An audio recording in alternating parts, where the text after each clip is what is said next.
Pinas News Outsider, welcome to our channel.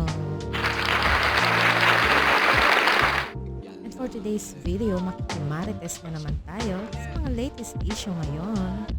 Pero bago yan, huwag kalimutan mag-like and subscribe to our YouTube channel. Let's go! 59. Hindi ko po alam kasi kahit kailan wala pa ako naging relasyon po sa Lucky South. Okay. Kung hindi po ninyo alam, ay yung ating pong allow me, Congressman Adjong, para maliwanagan tayo kasi medyo ako'y naguguluhan dito sa Lucky South 99 eh. Ang dami eh. We're talking about Lucky South 99 ha. But when you read all the documents sa SEC, saka sa PAGCOR, merong Lucky South 99 Outsourcing Incorporated. Meron Lucky South 99 Corporation. Meron Lucky South 99 Limited. Meron Lucky South 99 Wow, ang daming description ha. Lucky South yan. Group Incorporated. So, yung members ng Lucky South 99 nandito. Sino bang presidente nyo? Julian Linsangan, the third? Nandito? So, Julian Linsangan. Saan ka incorporator? Ay, sandali. Wait. Have you taken your oath?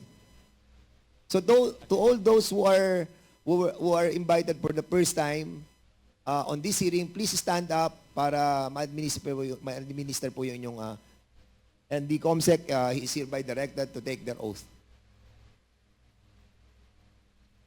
Stand and raise your right hand. Standing for the first time. Do you swear to tell the truth, the whole truth, and nothing but the truth in this investigation? Okay, Julia Lisangan III. Saan ka incorporator? Good morning, Mr. Chair. Not connected with Lucky South. Po yung, You are not connected with? Lucky South. Kami po yung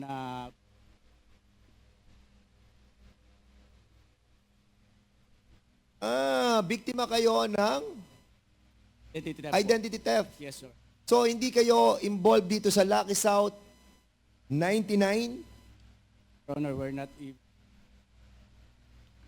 Kasama mo rin si Marion, Ryan Chua. Yes, Your Honor. Hindi rin kayo involved dito? And even Edwin Ang? And si Ronaldin Baterna. Ronaldin Baterna. Ikaw ang incorporator ng Lucky South 99, correct? Corporate secretary ka ng anong kumpanya? Lucky South. Lucky South 99 Outsourcing. Opo. Ito na naman si Alice Go 2.0. Yan na yung mamaya. Walang alam yan. So sa Lucky South 99 Outsourcing, kailan to i-register sa SEC? Kasi your...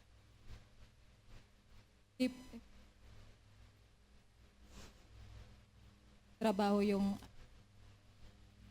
Anong position mo sa Lucky South 99 Outsourcing Incorporated? Kasi way back 2019,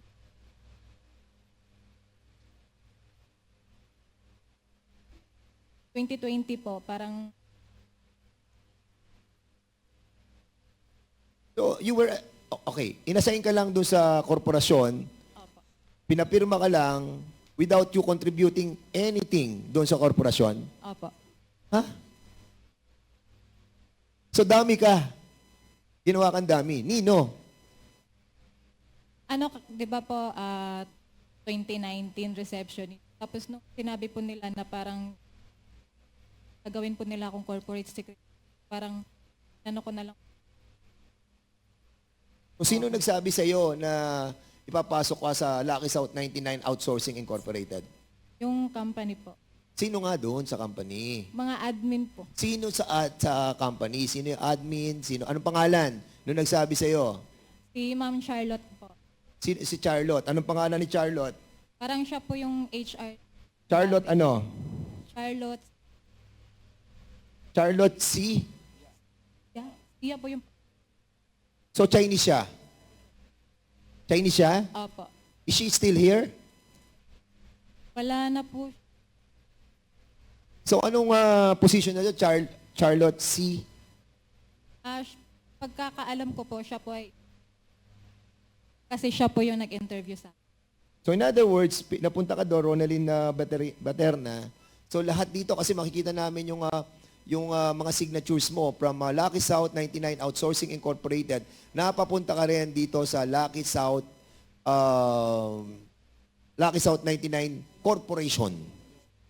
Di ba? Opo. So alam mo yung series of the signatures that you have given to these corporations? Hindi ko po alam. Basta pirma ka lang ng pirma? Opo. Magkano binayad sa inyo? Wala po kasi, empleyado po kasi ako. So nagtatrabaho po talaga. Wait, sandali. What do you mean binayad? Ano? Ano po yun? Hindi, tinatanong namin kung magkano binayad sa iyo para pumirma ka sa lahat ng korporasyon na to. Kasi, alam mo, parang, it doesn't make sense, ano? It doesn't make sense na pipirma ka sa mga dokumento na kung saan makikita mo, SEC, PAGCOR, di ba? Saan mo mag-iisip ka eh? Mag-iisip ka, ano tong pinipirmahan ko? Ano na to? SEC na to? PAGCOR na to? Gaming na to eh? Tapos, sasabihin mo sa amin dito na pumipirma ka lang dahil walang pabor na binigay sa'yo? Dahil empleyado ka lang? Magkano sweldo mo bilang employee? Magkano yung sweldo? 17. Parang pinromote.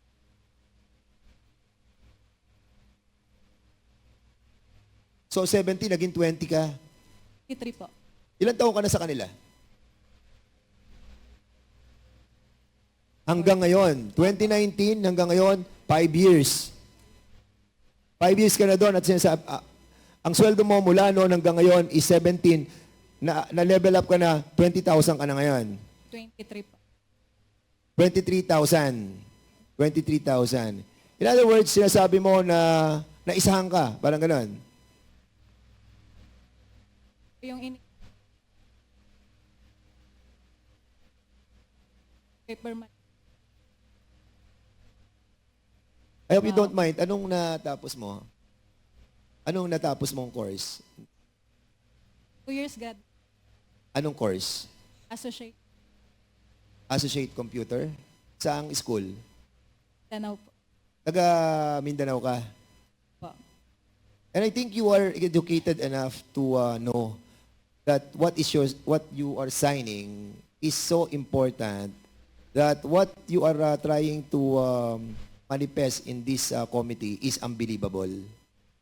Sama parang nagdududa kami dito na it's either wala ka talagang alam or ito ang plano nyong ipaalam sa amin with the connivance of your employer. Kasi you've been there for so many years eh. And you have established relationship.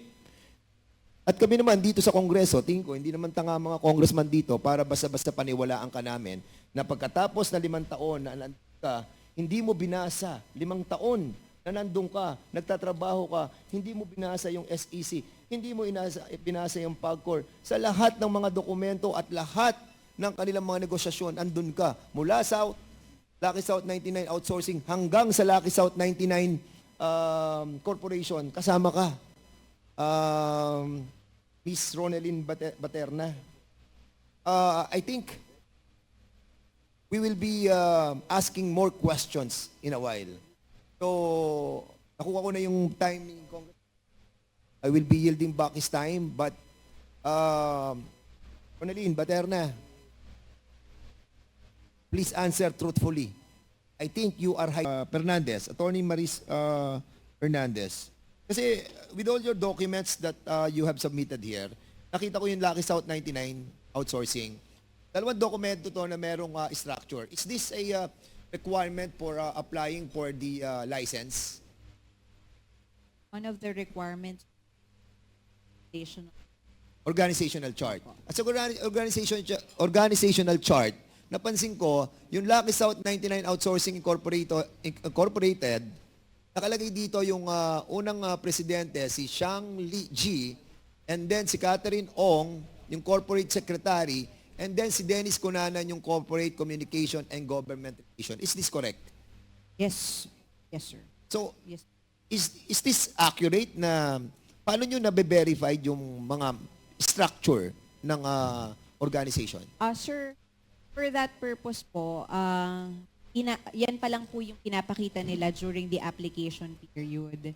And then, tinitingnan po yan kung sila yung sumasama sa monitoring team natin, kung sila po talaga yung naggagawa ng mga ganyang functions based sa organizational part. Like for example, in this one structure, organizational Documents. Ronaldo and the Cruz po,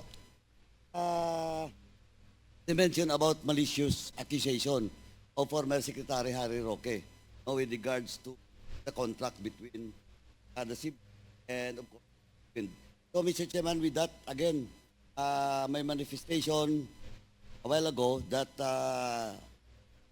most probably this hearing will not end today because we have, with this letter, Mr. Chairman, I move that we will invite again the Cruz family because they have their letter refuting the malicious accusation, quote-unquote, of Secretary Harry Roque. Okay, we will serve in the pleasure of these two committees, and of course, if the motion is this a motion? My motion is to invite, Mr. Chairman, The Cruz family. yeah, the Cruz family. Again, Mr.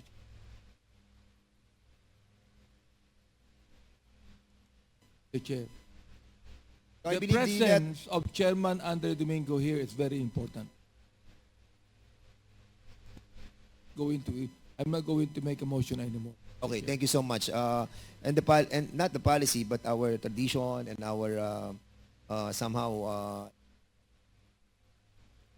rule na we invite them twice. Kapag tayo po ay hindi pinagbigyan, then we issue. Okay, so for the meantime, we'll be proceeding the next. You are the interpellator. In the incorporator of what do you call that? Lucky South 99 Lucky South 99. Outsourcing Incorporated. I would like to ask a question to her, Mr. Chair. Si Misa Baterna. Miss Paterna, di po ba kayo pinressure na maging member ng maging incorporator? Yung po ba ay ayon sa inyong kalooban o pinressure kayo? Sapagkat kanina binanggit ninyo wala kayong alam eh. Wala po talaga akong alam kasi yung instruction dagdag. Therefore, Mr. Chair, kung yan dagdag niyo, hindi po dagdag na responsibility niyo maging incorporator eh. Kung hindi mo alam yan, ibig sabihin, inaamin mo sa committee ito, you were pressured to be a part of the incorporation. Pinressure kayo. Aminin nyo na po dito na you were pressured. Hindi naman po. Ayon Kasi, sa kasi po yung instruction. That's what I'm saying, Mr. Chair, no? Yun ang instruction sa inyo. Ibig sabihin, na pressure kayo sa instruction sa inyo. Tama ho, mali, Mr. Chair. Yun ang empleyado kayo dun eh. Empleyado kayo. Oh. Diba, parang hindi tama na empleyado ka lang, magiging member ka ng korporasyon. Tinan mo yung mukha. Halatang hindi sila naniniwala talaga. Posible kasi in 5 years wala kang alam. So, ano yung babasa? Oh, kayo ay empleyadong sumisweldo and you were instructed. Therefore, Mr. Chair, kung magsasabi kang totoo ngayon, alright, yung instruction sa'yo, na-pressure ka na maging incorporator ng, anong company yun? Lucky South. Na-pressure ka sa instruction. Correct. Tama ba ka mali? You were instructed. You were instructed. Ibig sabihin, doon sa instruction, sumunod ka, correct? Sumunod ka, am I right? Pakisagot po, pakisagot na. Apa. Yan. Therefore, kung sumunod ka sa instruction, na-pressure ka.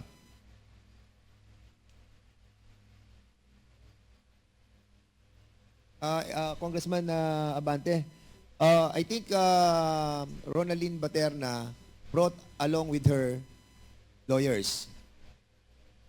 Meron kang lawyer, di ba? Wow. But of course, Sige, Mr. wait, Chair. wait, Congressman Abante. So, sino mga lawyers na kasama po ninyo? NF, Ano po? FC Morales. Andyan po ba sila? So, sino nagbayad po ng lawyer ninyo? Sino po? Josel Velasquez. Sino po nagbayad ng lawyer ninyo? Kayo po? Ikaw pa? Ikaw ba nagbayad? Sino nagbayad? Hindi, tinatanong ko lang kung sino nagbayad ng lawyer mo kasi may kasama kang lawyer. Sino nagbayad ng lawyer mo? Kinontak mo lang? Walang bayad yan? Wala? Okay, lawyer. Sige. Tingnan natin kung sino lawyer. Grabe talaga, no? Ultimo lawyer, hindi niya alam kung sino nagbayad. Ito. Kaya tinan mo, hindi naniniwala yung mga ano dyan, no? Yung mga tao dyan. Hindi naniniwala sa kanya. Talagang may tinatago siya. Sino po yung lawyer? Asan yung lawyer ninyo? Ayun siya.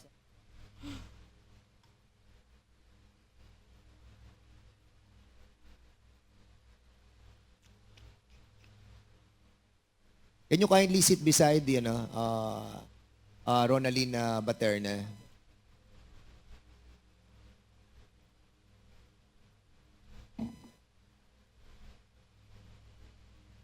Can you please state your name? Good afternoon. Alias. Anong firm po kayo? Anong firm? Law firm? NFC Alias Law. Sino pong nag-hire sa inyo? Are you under, did you take your oath? Tingnan mo, hindi din niya alam. Hindi din niya alam. Ano ba yun? No, not yet. Can you please stand up and we'll consider her as our resource speaker. Raise your right hand. Do you swear to tell the truth, the whole truth?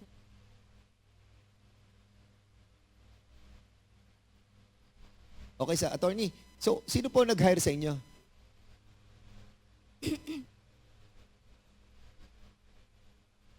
As far as my Lucky South, yes. 99. Yes, Mr. Sabi kasi ni Baterna, ni Miss Baterna, kinontak lang daw kayo. So, sino kumontak sa inyo? Lucky South 99 o si Miss Baterna? Sir, I am only as far as that matter. Pero Lucky South po ang nag-contact sa inyo. Yes, yeah. So, ang ibig sabihin, sinungaling si Baterna? Kasi sabi niya, kinontak ka niya eh. Kinontak ka ba niya? Your Honor, So, siya ang kumontak sa inyo? contact. We were in. Siya ba yung kumontak o other people from the Lucky South 99? Siya ba o others? I am not privy, Mr. to. Di ba you will be representing the Lucky South 99, and you must know the details about your representation. And I think it is incumbent upon you to know all the details. It's like going to the battle without ammunition. Attorney, I'm not an abogado, pero ako kapag humaharap ako sa gera, I'm full of bala, di ba? You should also, di ba? So simple lang naman yung tanong namin eh, di ba? Yes. O sino Yes, yung Mr. kausap niyo po sa Lucky South 99? Can you kindly ask your boss? I'll give you time. You call and ask sino ang kausap niyo sa Lucky South 99. Okay? And we'll be going back to you. Sige, Congressman Abante, in a while, be going back to the attorney para at least malaman po natin kung sino kumontak. Kasi, it's klaro dito na medyo, Ronaline Baterna, I think you are lying. You are lying. Kaya, mamaya, sabihin mo na yung nalalaman mo because this will help you a lot. Sige, Congressman Tuloy ko lang. Abante. Ano po yung position ninyo when you were receiving 17,000? Receptionist. Okay, Under admin. receptionist ka. Alright? Ikaw ay ang iyong tapos associate, no? 2 years lang. Alright. Nung ikaw ay binigyan ng 23,000 a month, ano ang position niyo yan? Sabi lang po, Ano yon? tari nga paper. So, ibig sabihin, yung 23,000 pesos a month na tinatanggap mo, ang iyong position is corporate secretary ng korporasyon. Yun po ba? Admin pa rin, under admin. Tandali lang, hindi mo ko sinasagot ang maayos eh. Alright. Kaya mo kanina, Mr. Chair, ikaw ay naging corporate secretary at dahil dyan, itinaas ang sweldo mo ng 23,000. Tama. Therefore, kung corporate secretary ka, hindi ka lang sa admin. Ikaw ay corporate secretary ng korporasyon. Tama, mali? Okay. Yung ba, alam mo o hindi mo alam? Hindi po. O, see? Ibig sabihin, Mr. Chair, kung hindi mo alam yan, na-pressure ka. Pinressure ka, na-pressure ka. Mr. Chair. Sagutin mo lang kung tama o mali. Na-pressure ka. Tama. Hindi po. Teka. Alam mo, under oath ka, di ba? You're under oath.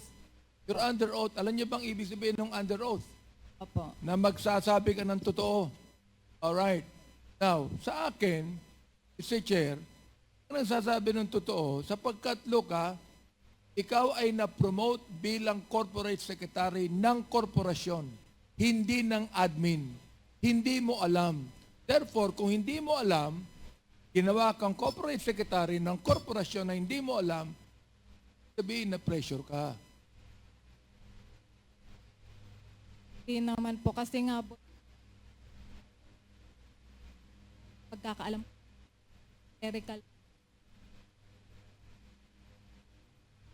Mr. Chair, I think that Terna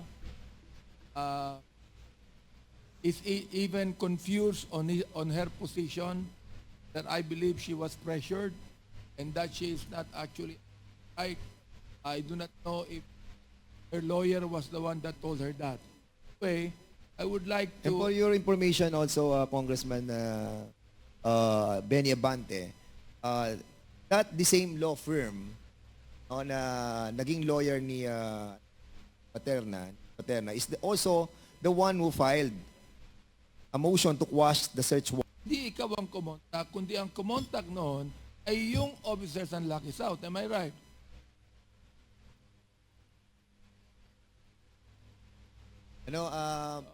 Alam. Ronaline Baterna, again, alam mo,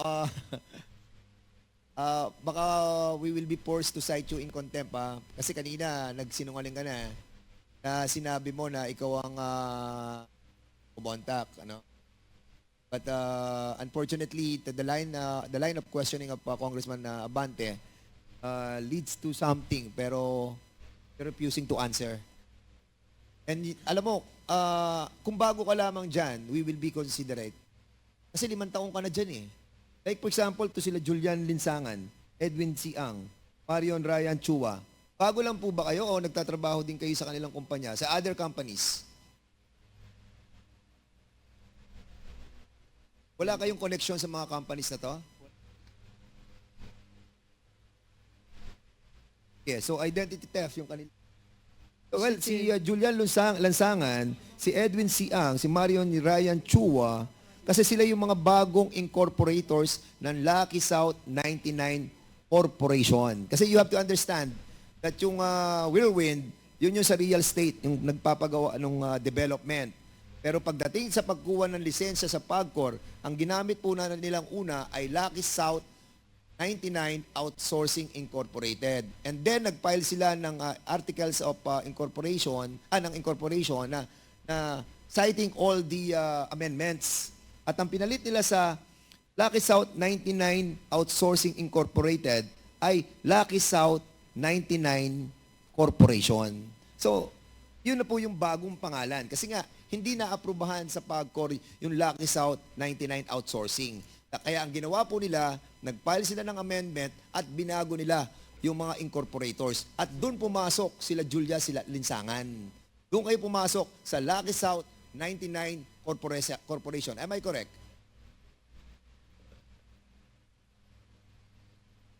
Kaya tinatanong ko kung doon po kayo kasama sa Lucky South 99 Corporation. Yes. Diba? Doon kayo kasama. And before that, Lucky South 99 Corporation, yung outsourcing. Yung outsourcing na Lucky South 99 Outsourcing Incorporated, doon kasama si Cassandra Leong. Siya ang incorporator doon at nung binago to sa amendment, tinanggal na si Cassandra Leong at Nagkagulo na, no? Nadawit pa ata to. Kayo, ano sa tingin nyo? Nadawit pa talaga to or may tinatago lang din? siya na ang naging representante at ng Whirlwind Corporation. In other words, talagang makikita mo na yung kanilang mga corporations are intertwined as well. Na meron lang ginamit ng mga incorporators na mga bogus. Bogus sila eh. Hindi sila kasama doon sa original eh. Pero itong si Ronaline Baterna, kasama siya mula una hanggang huli. Hanggang ngayon, kasama ka, Ronaline Baterna. Kasama ka sa Outsourcing Incorporated ng Lucky South 99. Kasama ka sa Lucky South 99 Corporation when it was amended. Mr. Chair, Yes. gusto lang i-establish dito. Miss Paterna, naawa ako sa iyo kasi hindi mo alam eh. Marami kang hindi alam.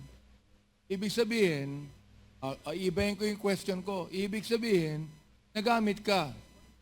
Tama o mali? Hindi mo alam eh. Nagamit ka, correct? Tama o mali?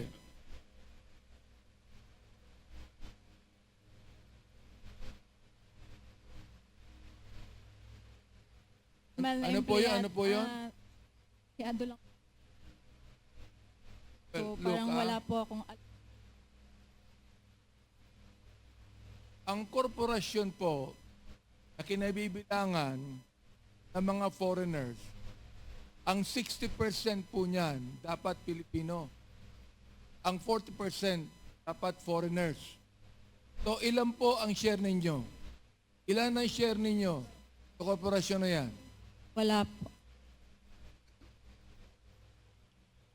So corporate secretary ka, incorporator ka, pero wala kang share, correct? Sino ang may hawak ng 60% share? hindi ko po alam. Sino ang ibang Pilipinong incorporator dyan? Hindi ko po sila kilala. Share, may establish dito, hindi niya alam kung sino yung mga Pilipino incorporator at hindi niya alam dapat ang korporasyon sa Pilipinas merong 60% share ng Pilipino, 40% ang share ng foreigner. Sino po yung foreigner na merong share dyan na incorporator? So hindi mo yun alam kung sino yung Chinese na incorporator dyan.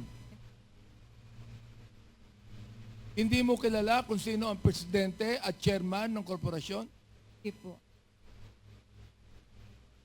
So, May tinatago talaga to. Imposible talagang kahit ordinary na tao, hindi maniniwala. In 5 years, wala kang alam kahit ano. HR lang, ang alam mo. Parang di naman. corporate secretary ka, Kaya ako tinatawanan siya. Ano ba yan? ikaw ang nirelista ng lahat, ikaw ang nagre-record ng lahat, pero hindi mo alam ang pangulo ng korporasyon. Hindi po, kasi hindi po. Kaya lang, ikaw ang corporate secretary, Mr. Chair. So ito establish natin, hindi mo kilala ang president ng korporasyon. Hindi mo rin kilala ang chairman ng korporasyon. Hindi po. Hindi mo rin kilala ang mga Filipino incorporators. Hindi rin po. Mr. Chair, nasubmit ko sa committee ito ang testimony ni Ms. Paterna na siya po ay ginamit at na-pressure kahit hindi niya inaamin. Congressman Abante, I think this person is withholding her knowledge about a lot of things. I truly believe on that. Why? Because she's been there for 5 years. 5 taon na sila magkakasama. At kung titignan mo ang mga dokumento, mula nung una, na ginawa pa lamang po yung Lucky South 99 Outsourcing Incorporated, isa na siya doon. Naging Lucky South 99 group pa yan. Tapos naging corporation. And now, you're denying na wala kang alam. And I believe dito medyo pinaiikot tayo nito. And I'll be holding back, no? Yung ating nararamdaman sa ngayon because medyo itong si Ronaldin Baterna being there for the longest time, no? We don't believe that you don't know the president. You don't know the members. You don't know the other incorporators. You don't know Cassandra Ong. Sandra Ong, kilala ko po. Gaano mo na siya katagal kasama? Nakakita mo siya, nakakausap? Hindi. Hindi mo siya nakakausap for 5 years? Hindi po. Alam mo, nagsisinungaling talaga tong batang to. Mr. Chair, And I believe that may kalalagyan ka rito, Baterna. Maniwala ka sa akin because you've been there for so many years. Mr. Chair. Alam namin na meron kang alam. To be honest. Mr. Chair, Yes, Congressman Abante. I would disagree with you on holding back.